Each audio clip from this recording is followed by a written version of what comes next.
ആയുർവേദത്തിന്റെയും വെൽനസിന്റെയും മറവിൽ കേരളത്തിൽ സ്പാ സെന്ററുകൾ വ്യാപകമായി പ്രചരിക്കുകയാണ്.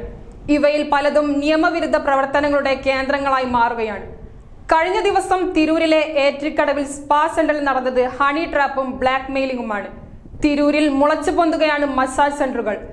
ഇതിന്റെ മറവിൽ നടക്കുന്നത് സെക്സ് വാണിജ്യവും മയക്കുമരുന്ന് കച്ചവടവും ബ്ലാക്ക് മെയിലിംഗും ഗുണ്ടായുസവുമാണ്.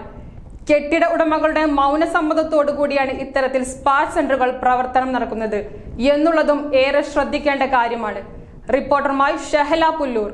തിരൂർ നഗരസഭാ പരിധിയിൽ മാത്രം നിരവധി സ്പാ മസാജ് സെന്ററുകളുണ്ട്. ഇതിൽ പലതും മതിയായ രേഖകൾ ഇല്ലാതെയാണ് പ്രവർത്തിക്കുന്നത്. ക്രോസ് മസാജ് എന്ന പേരിൽ സ്ത്രീകൾ പുരുഷന്മാരെയും പുരുഷന്മാർ സ്ത്രീകളെയും മസാജ് ചെയ്യുന്ന അനധികൃത പ്രവർത്തനങ്ങൾ വ്യാപകമാണ്. കൊച്ചിയിൽ നിരവധി തവണ റൈഡുകൾ നടന്നു. സ്പാകളിൽ നിന്നും വിദേശ വനിതകൾ ഉൾപ്പെട്ട ലൈംഗിക വ്യാപാര റാക്കറ്റുകൾ പിടികൂടിയതും നമ്മൾ അറിഞ്ഞതാണ്.